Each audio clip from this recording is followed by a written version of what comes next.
So if you're obligated to club, you can't. FIFA can't say, all right, you're gonna ban the players from taking part in like the World Cups. No, that's not the players' fault. The players are bought at a price. Welcome, Sports Nation, to Sports DTM, the sports channel where we call sports down the middle. You can expect the latest in sports news, views, and reviews from our resident analysts. No sports topic is too controversial, and no team or player is above criticism. So just smash that subscribe button and ring that notification bell to make sure you don't miss out on our balanced offering of riveting sports content. And don't forget to like, share, and leave a comment below. Welcome to Sports DTM. Greetings, Sports DTM fans, and welcome to another episode of Sports Down the Middle, the channel of undiluted sports content. Analyst, the news circulating over the football world, well, mostly in Europe, is that there are 12 teams confirmed that they intend to join the Super League as founders. The Premier League Big Six, in alphabetical order for sure: Arsenal, Chelsea, Liverpool, Manchester City, Manchester United, and Tottenham, will join Real Madrid, Barcelona, Atletico Madrid, Juventus, Inter Milan, and AC Milan in founding the new competition. This has turned the football world upside down, analyst, with the Premier League saying that it condemns any proposal that attacks the principle of open competition and sporting merit. And following the report that 6 of the clubs were supporting the European Super League, UEFA has warned clubs that they will face being banned from domestic and international competitions if they set up a rival to the Champions League. In a joint statement with Spanish, English, and Italian leagues and federations, UEFA said it will consider all measures, including the courts and bans from domestic leagues, in opposition to the plan for the Breakaway competition. There is also condemnation from the political leaders, with Prime Minister Boris Johnson, London Mayor Sadiq Khan, and President of France Emmanuel Macron also condemning the plans for the proposal to break away. FIFA, the governing body concerning these clubs, say that they will be banned from playing in any competition at domestic, European, or world level, and their players could be denied the opportunity to represent their national teams. Analysts, as it relates to the Super League, there's a proposed $5 billion payout for acceptance to participate. Analysts, talk to me about this sudden breakaway rogue league being planned by these top clubs. Do you support such a move by these clubs, or rather the move by the owners of these clubs? Okay, Kirk. I think football is a business, and I think these owners are exploring the business opportunity. Okay? Alright, for instance, when you take a team like Manchester United, yeah. Manchester United is an elite club. Alright? So they want to play against elite teams. The money they spent on player, right, to get in the club, and they are playing some mediocre clubs. Make no sense. Take a club for Arsenal. Arsenal is an elite club with a lot of history. They spend their money to transfer, get big players, big names coming in the club, and then when Arsenal is playing mediocre clubs. The owners see that as little revenue. They get big players coming in. They want to see their side playing against big side. You know, the Arsenal want to play against the Real Madrids, you understand, and all these big clubs. So yeah, it's just another business opportunity. Yes, Kurt. This is nothing new, but certainly a surprise. This breakaway league has been planned for quite a while.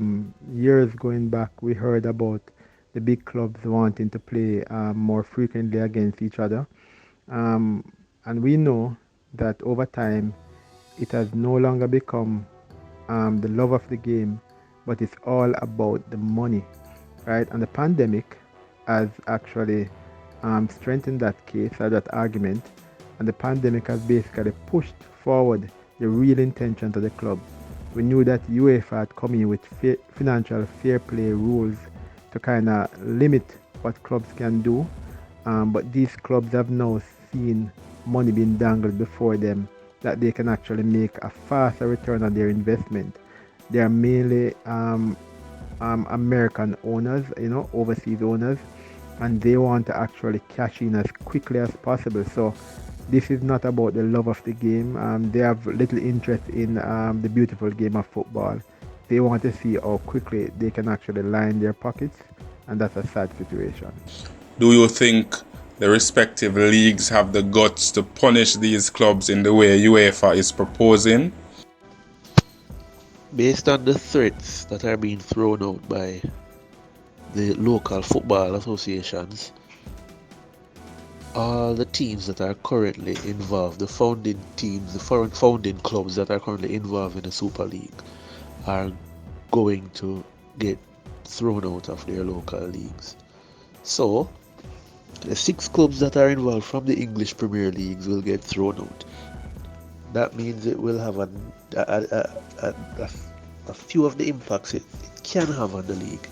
Is that one, the TV rights of the said league will basically have to be renegotiated because people are paying to see these top clubs play. We're talking about Manchester United, Manchester City, Chelsea, Spurs, Arsenal, and Liverpool. Right? When these clubs are gone, TV rights, money are going to get thrown out the window. Then you have the fact that you'll have to get back 6 teams from the lower league to replace these teams, right? And nobody don't want to see Everton versus West Ham or Aston Villa every single week, So it'll have a major effect. The same thing for, when you move a team from the Championship now, 6 teams from the Championship to the Premier League, you're going to have to replace those 6 teams now. So you have to go down one more tier in English football, which is the EFL League One, and you'll have to keep doing that until you fill the void for all the 6 teams that are gone. The same thing you'll have to do in La Liga and the Serie A, right?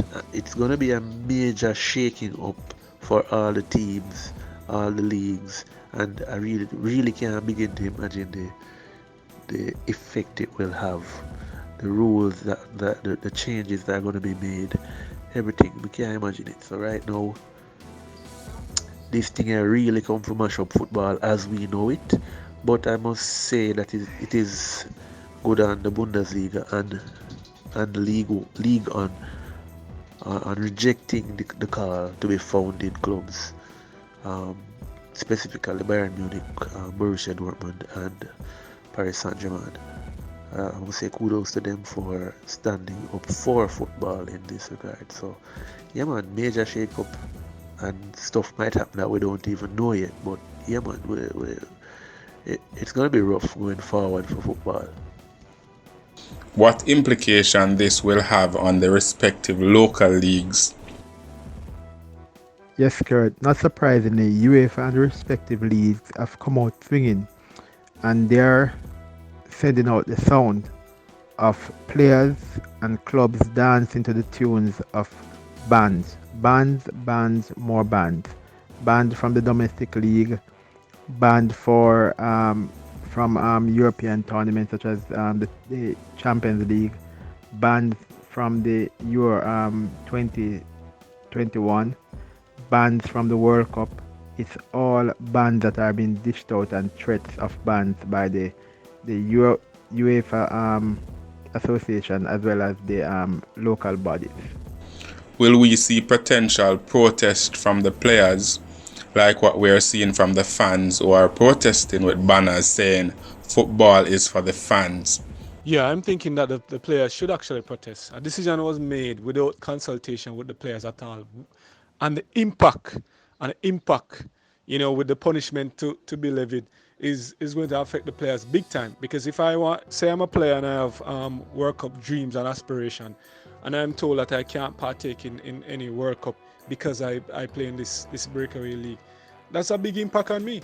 All these years, 4 years, I want to be a legend playing for my country. There's no more, you know, there's a big deal play for your country, and that is taken away from me because of a money decision by my owners. And even the word owners is like, yeah, it push a different sort of connotation, with the word owners. But for real, you had to consult me. You had to consult me, especially given the consequences now. So of course, a protest is needed. A protest is needed. To what extent in my contract, I don't know the contract, wording on the contracts for players. I know how far they can take a protest. But one thing for sure though, yeah, they need to speak out. I don't know if they are players association rep or someone else, but they need to speak out, because this can't go without consultation, with the players. What implication does this has for the Reggae Boyz? Well, the implications for the Reggae Boyz are quite interesting. Firstly, if there are not a lot of Reggae Boyz playing in the top tier of the league, except for probably Leon Bailey, who is in Germany. The others are pretty much a tier below. A few of them in the English Premier League, such as Michael Hector, Bobby Reed. But the idea is that if it is that the bigger clubs are banning the players that are there, and therefore players aren't available for example, for the English team, it then means that the players who are a little below that, probably a Mikel Antonio was thinking of coming, or a Nathan Redman or Ivan Toney, may just be saying, hold on, should I really be making the jump? So that's a challenge there. But also for a Leon Bailey, if his team decides to go that route, he may miss out on Champions League. He may also miss out on national football. Let's hope that the players aren't put in this very uncomfortable position by owners who are just placed in terms of looking all about the money and not the players' welfare as well, and also for the fans. As for the Reggae Boyz, the implication, well, if these players, the Hurricane and those players, not going to be able to partake in World Cup, then clearly the Antonio, who's from a West Ham, and those persons who have not fully committed to Jamaica as yet, has made the transition, they could possibly get called up by Gareth Southgate, and as such weaken our prospects of getting those English-based players. And like Ivan Toney now, who's holding back to play for Reggae Boyz, or trying to figure out what to do. For sure, he might possibly get called up to play for England if the pool of players are reduced because of this breakaway league. It's really rough. It's really rough out there. Will this result in more of the Reggae Boyz getting a contract in Europe? On the flip side of things, if it is that more big clubs get kicked out, what it means is that the smaller clubs may need more players, and as such, probably the places like Europe and UK may want to relax the work permit stipulations for clubs who are maybe out of the top 50, out of the top 40, 30, and it may provide an opportunity for more local players to be able to earn from these leagues. So that's something that we can also look at. So let's see how it turns out, let's see how it flows. There you have it, Sports DTM fans. A look at the 12 teams who have confirmed that they will take part in this Super League in Europe, and our feedback on that and the implications for the Jamaican players. Let us hear from you. Do you think this will have implications for Jamaica, or the Caribbean for that matter, and what are those implications? Leave those comments in the comment section below, and remember to like, to share, and to subscribe. This has been another episode of Sports Down the Middle. Be blessed.